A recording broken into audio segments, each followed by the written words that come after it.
नहीं आ रहा है कि क्या करें, अखबार बंद हो गए। पत्रकार को ना लोन मिल रहा है।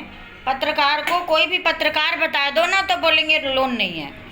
और कहीं भी अगर कोई केस डालता है, पत्रकार होके कोई केस करता है या कंप्लेन करते हैं तो पुलिस वाले उसकी कंप्लेन नहीं लिखते हैं कि पत्रकार हो, हम तेरे मालिक से बात कर लेंगे। ऐसा क्यों हो रहा है? क्या आपको लगता नहीं पत्रकार के लिए भी एक कमेटी होना चाहिए, एक सरकार से अपील होनी चाहिए? देखिए, हम अपनी दिल्ली जर्नलिस्ट एसोसिएशन और national union of journalist India की तरफ से ये मांग पिछले कई सालों से उठा रहे हैं कि पत्रकारों के लिए तो जर्नलिस्ट प्रोटेक्शन एक्ट बनना चाहिए। जो पत्रकारों के ऊपर हमले हो रहे हैं, सरेआम उनकी हत्याएं हो रही हैं, गाजियाबाद में हुई हैं, देश के तमाम कोनों में 100 से ज़्यादा हत्याएं पत्रकारों की हो चुकी हैं, और वो भी जो माफिया लोग होते हैं उनके जरिए की जाती है। पत्रकार पहले से पुलिस प्रशासन को बताते हैं कि भाई हमारे पर हमला होने का खतरा है, क्योंकि कोई सुनवाई नहीं हो रही। तो इसमें कहीं ना कहीं सरकारों का बड़ा योगदान है। अगर सरकार इसमें सख्ती से कदम उठाती तो ऐसा नहीं होता। दूसरा, हमारी डिमांड है कि पत्रकारों के लिए एक मीडिया कमीशन बनाया जाए, जो पत्रकारों की इन समस्याओं को, किसी भी चीज़ को उसके ऊपर गौर करे। अभी हमारे पास जैसे एडिटर गिल्ड्स है, प्रेस काउंसिल ऑफ इंडिया, ये संस्थाएं जो है ना, ये दंतविहीन संस्थाएं बन के रह गई हैं।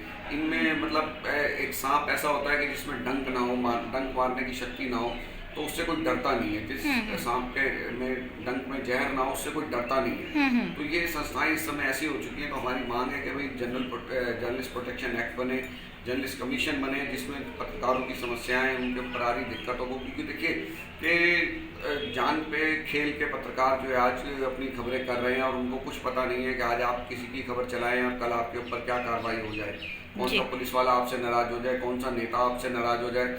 और कहीं कोई पत्रकारों की सुनवाई, एक समय था कि पत्रकारों की शिकायत को बड़ी गंभीरता से लिया जाता था, आज ऐसा बिल्कुल भी नहीं हो रहा है। तो पता नहीं क्यों केंद्र सरकार, राज्य सरकारें, ये तमाम जो हमारे पॉलिटिकल नेता हैं, जब इनको वोट चाहिए होता है, सरकारें बनानी होती है, तो पत्रकारों का समर्थन लेते हैं। पत्रकारों के आगे, मुझे याद है इसी प्रेस क्लब के अंदर मुलायम सिंह यादव आए थे एक बार, और उन्होंने कहा था कि भाई पत्रकारों में बड़ी ताकत है, और चौधरी देवीलाल की हरियाणा में ऐसी सरकार बना दी थी, इतना ज़बरदस्त बहुमत दिया था, तो आप हमारी सरकार बनाने में मदद कीजिए हमारी, और आप जो चाहेंगे हम आपके लिए वो कर देंगे।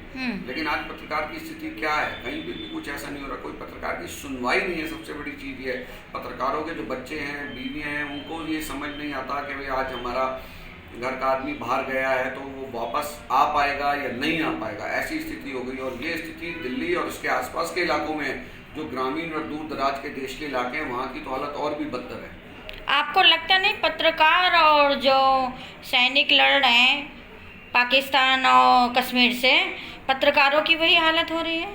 देखिए, पत्रकार, मैंने बताया, बड़ी बुरी स्थिति कि सैनिक है तो उनको सिर्फ सरकार से मुआवजा मिलता है और पत्रकार को कोई मुआवजा नहीं है। पत्रकार के लिए तो मुआवजा भी नहीं है, कुछ कुछ राज्य सरकारें थोड़ा बहुत देती हैं, तो वो भी ये है कि जिसकी उस पर कुछ ज़्यादा शोर शराबा मच जाता है तो उसके ऊपर होता है। जो वैसे आम पत्रकार हैं उनके लिए उनकी सुरक्षा का कोई इंतजाम नहीं है, उनकी सुविधाओं के लिए नहीं है। आम पत्रकारों की जो मेडिकल सुविधा है, बुजुर्गों के लिए पेंशन है, वो सब कहाँ, कुछ कुछ राज्यों में है, वो भी श्रम मान्यता प्राप्त पत्रकार, जो श्रमजीवी पत्रकार हैं, जो सड़क पे घूम घूम के खबरें एकत्रित कर रहे हैं, और कस्बों की, गाँव की, देहात की, जिला स्तर पर खबरें जो है वो लोगों तक पहुँचा रहे हैं, और उनकी वो खबरें राष्ट्रीय स्तर पर अच्छी चर्चित भी होती हैं, और राष्ट्रीय स्तर पर लोग उन खबरों को जान के हैरान भी होते हैं। और इसी वजह से जो स्थानीय प्रशासन है वो थोड़ा अलर्ट भी रहता है कि भाई छोटे छोटे हमारे जो आजकल यूट्यूब चैनल के पत्रकार हैं, छोटे छोटे अखबार हैं, पत्रिकाएं हैं, ये तमाम खबरों को राष्ट्रीय स्तर तक पहुंचाने की हिम्मत रखते हैं।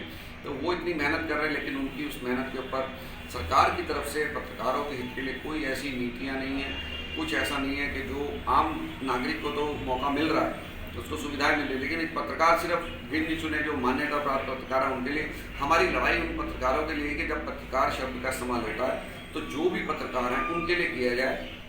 और हमने एक और मांग की है कि पत्रकारों के लिए नेशनल रजिस्टर फॉर जर्नलिस्ट जो है ये बनाया जाए, जिससे सरकार एक बार ये तय कर दे कि भाई ये व्यक्ति पत्रकार है और ये नहीं है जी। जो एक वो नेशनल रजिस्टर फॉर जर्नलिस्ट अगर बन जाएगा तो उसमें सरकार को पूरी तरह से पता होगा कि देश भर में कितने पत्रकार हैं और वो किस तरीके से काम कर रहे हैं, और उनके हित में उनकी जब संख्या पता रहेगी तो उनके हित में उस तरीके से योजनाएं बनाई जा सकती हैं, उनके हित के लिए कार्य किए जा सकते हैं, उनके हित के लिए अलग से बजट रखा जा सकता है, तो सारी चीज़ें वो हो सकती हैं। तो हम अपने दिल्ली जर्नलिस्ट एसोसिएशन के अध्यक्ष होने के नाते हमने कई बार ये डिमांड की है कि भाई नेशनल रजिस्टर फॉर जर्नलिस्ट बनाया जाए देश भर में। हमारी जो राष्ट्रीय इकाई है national union of journalist India, उसके अध्यक्ष राज बिहारी जी हैं, वो कई सालों से इस बात की डिमांड कर रहे हैं कि भाई आप देखिए, वकील होता है, सबको पता है भाई ये वकील है, एक पत्रकार है, वो सरकार कहती है भाई हम तो जो मान्यता प्राप्त है उनको मिलेंगे। अब मान्यता कितने पत्रकारों को देश भर में मिलती है ये आप भी जानते हैं, सारे दुनिया इस चीज़ को, सत्य को जानती है। तो हम चाहते हैं कि एक एक पत्रकार जो जमीन पे कार्य कर रहा है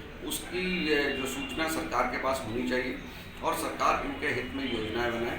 और ये हाई टाइम है, मैं एक आशावादी व्यक्ति हूँ और मुझे उम्मीद है कि केंद्र और राज्य सरकारें सब इस चीज़ को सुनेंगी और तमाम सुविधाएं, जो मुझे लगता है कि जैसे दिल्ली सरकार है, ये चाहे तो तमाम दूसरे राज्यों से रिपोर्ट मंगा सकती है कि वो पत्रकारों के लिए क्या क्या सुविधाएं दे रहे हैं, तो वो उस तरह की सुविधाएं ये लोग भी दे सकते हैं। जी जी, थैंक यू हमारे चैनल में बात करने के लिए, बहुत बहुत धन्यवाद सर। धन्यवाद।